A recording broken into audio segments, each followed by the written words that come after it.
It's just that simple. A lot of docs are afraid to pick up the phone and make the phone call or to reach out via email and send an email. That's all it takes, okay? Welcome to AMC. I'm Dr. Greg Miller. Do you struggle to effectively set up health talks? Today, Dr. Bill Kriva is going to simplify that process for you. Don't miss his example topics that you can use when speaking to groups. If this video is useful for you, please click the like and subscribe buttons. Let's get started. Hello, my name is Dr. Bill Kriva, and I am a mentor and an instructor with Aligned. And I wanted to take just a few minutes today to talk with you about setting up health talks.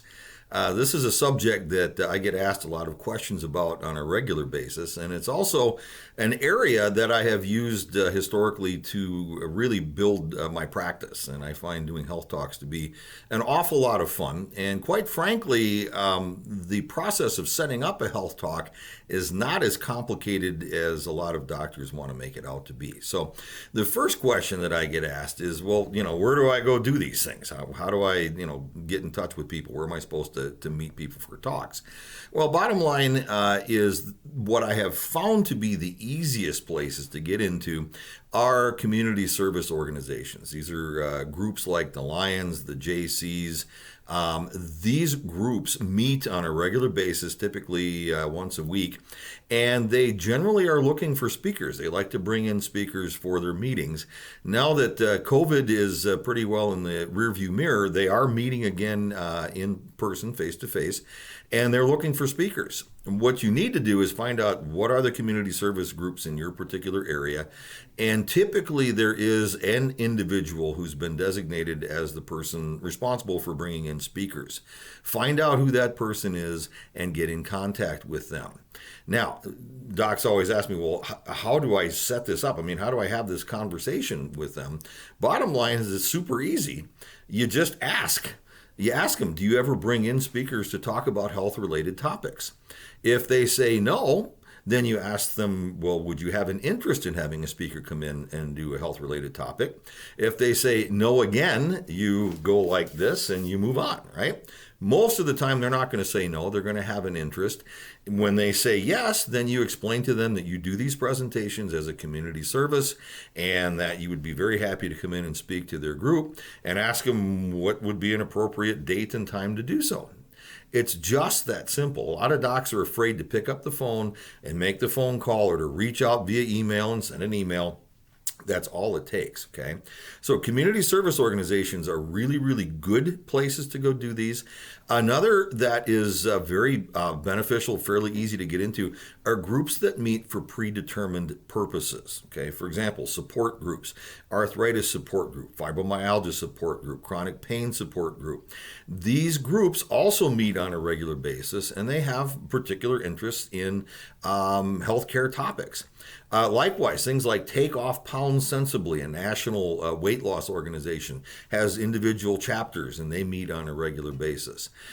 You might talk to mothers of preschoolers. These are basically frequently based at churches, and it's groups of moms who get together on a regular basis. They hire a babysitter to watch the kids, and the moms have programs and bring in speakers. So there's a lot of opportunities with these groups to get in and talk with them about various topics. The next thing in terms of ease of getting into are businesses that are locally owned or locally managed, where you have the ability to get in contact with the decision maker. You don't have to go through 18 layers of red tape. You actually can talk to the president of the company or the human resources manager, whatever, who can make the decision to bring you in. And a lot of these locally owned companies have an interest in employee health and wellness. You may ask, do you have someone who's in charge of employee health and wellness? And typically there is someone in that role. It might be a nurse that they have in their employ. It could be a human resources person, could be a safety director, but you want to get in contact with those particular individuals and ask them the same question. Do you do presentations for your employees on health-related topics?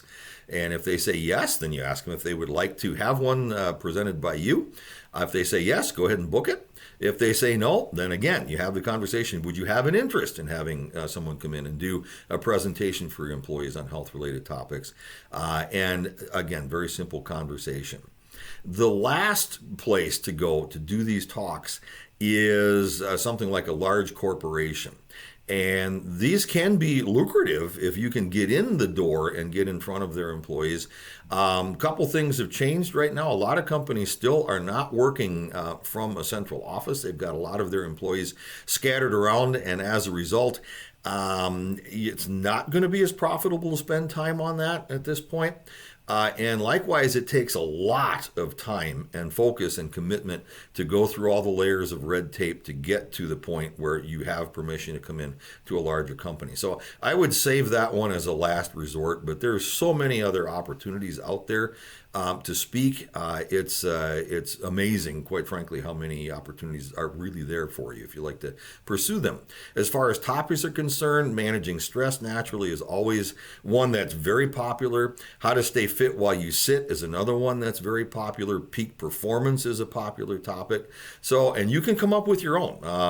Nothing wrong with coming up with information that you find that you think is interesting, that they might have an interest in, and putting that into a presentation. So that's how you go about setting these things up. It's not that hard. You can do it via text message. If you can get their phone number, you can do it via email. You can do it via phone call. There's a lot of ways to get in contact with these folks, and hope that this presentation, this little brief video, helps you in getting out into your community and having a bigger impact on the lives of more people. Be blessed. Have a great day. We'll talk to you soon. If you enjoyed this video, click the like button and share it with your friends and colleagues. AMC is here for your practice and your patients. Visit amcfamily.com to learn more, or call 904-966-4996. See you next week.